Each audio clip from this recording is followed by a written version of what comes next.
안녕하세요. 오늘 여러분과 함께 깊이 파고들 자료는요, 손동원 박사님의 신학 논문입니다. 미국 힐링 커뮤니티 교회에서 많은 분들께 큰 영감을 주었다고 하는데요. 오늘의 주제, 바로 천사 가브리엘입니다. 성경에 등장하는 이 중요한 인물, 단순한 메신저를 넘어서 어떤 깊은 의미가 있는지 손 박사님의 통찰을 통해 한번 살펴보겠습니다. 이 옛날 이야기가 오늘 우리에게 뭘 말해줄 수 있을지 저도 참 기대가 되네요. 네, 그렇죠. 가브리엘, 그 히브리어로는 기브리엘이라고 하는데요. 이름 뜻부터가 좀 특별해요. 하나님의 사람 또는 뭐랄까 하나님의 힘, 이런 의미거든요. 구약, 신약 모두에서 하나님의 아주 특별한 메시지를 전하는 역할로 나오죠. 근데 단순히 소식만 전하는 게 아니에요. 하나님의 구원 계획이 인간 역사 속에서 그 중요한 순간마다 어떻게 펼쳐지는지를 보여주는 인물이라고 할 수 있습니다. 그렇군요. 그럼 손동원 박사님 논문을 따라가 보죠. 가브리엘의 역할을 몇 가지 핵심적인, 그분이 도구마라고 부르시는 내용들로 정리하셨는데요. 그중 첫 번째로 주목하신 게 다니엘에게 미래를 알려주는 장면이에요. 네, 다니엘 9장. 네, 다니엘이 기도하고 있을 때 가브리엘이 나타나잖아요. 손 박사님은 이걸 그냥 예언 전달, 이걸 넘어서요, 깊은 절망 속에서도 기도를 통해서 하나님과 직접 소통하고 또 응답받을 수 있다는 아주 강력한 증거로 해석하십니다. 맞아요. 그 장면 묘사가 또 흥미롭습니다. 사용된 히브리어를 보면요, 가브리엘을 사람, 그러니까 이쉬라고 묘사하면서도 빨리 날아서 왔다, 매우 파푸라고 하거든요. 이게 뭐냐면 인간에게 친숙한 모습으로 오지만 그 움직임이나 능력은 신적이라는 거죠.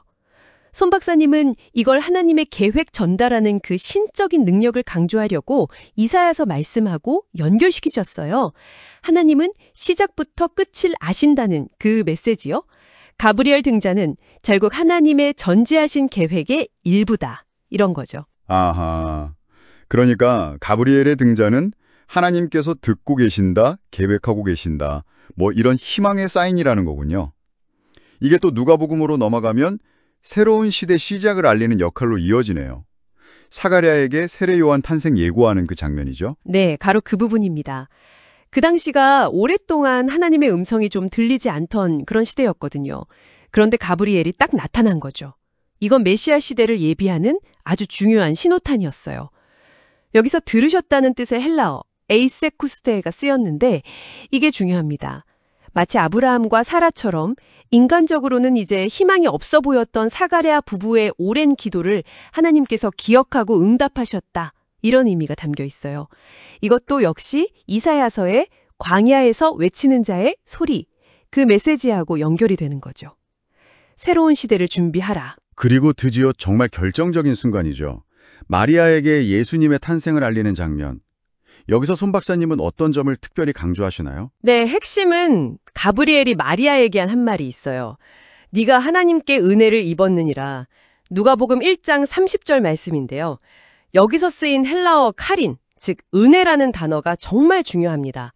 이게 마리아가 뭔가 자격이 있어서가 아니라 전적으로 하나님의 주도적인 선택이고 선물이다, 이걸 분명히 보여준다고 손 박사님은 해석하시는 거죠. 바로 이것이 성육신, 하나님께서 인간의 몸으로 오시는 그 놀라운 사건의 시작입니다.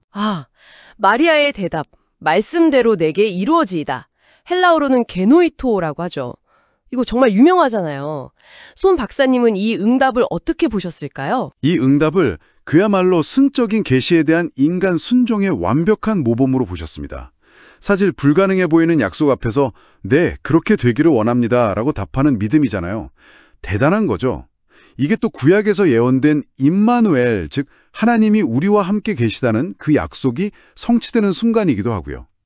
결국 가브리엘은 다니엘, 사가랴, 마리아에게 나타나서 하나님의 메시지를 전하면서요, 동시에 그 이름 뜻처럼 하나님의 힘과 관련된 히브리어 오즈처럼요, 절망 속에서도 하나님의 능력과 그 평화의 약속을 보여주는 뭐랄까 소망의 선포자 역할을 한 겁니다. 그렇군요.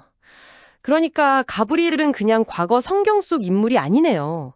하나님께서 여전히 우리에게 말씀하시고 또 역사에 개입하시고 희망을 주신다는 사실, 그걸 보여주는 증거라고 손 박사님은 말씀하시는 거군요. 정확합니다.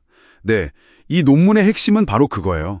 가브리엘을 통해 전달된 메시지들, 미래 계시, 새 시대 준비, 성육신 예고, 그리고 절망 속 소망, 이 모든 게 하나님의 큰 그림 안에서 착착 펼쳐지는 걸 보여준다는 거죠. 가브리엘은 신과 인간을 잇는 다리 역할을 하면서 하나님이 우리 세상 속에서 여전히 일하고 계신다, 이걸 계속 상기시켜주는 존재입니다. 자, 그럼 이 모든 이야기가 오늘을 살아가는 여러분께는 어떤 의미가 있을까요? 우리는 가브리엘을 통해 하나님의 신실한 메시지 전달 방식을 봤습니다. 그런데 손동원 박사님의 논문은 여기서 한 걸음 더 나아가서 우리에게 질문을 던지는 것 같아요.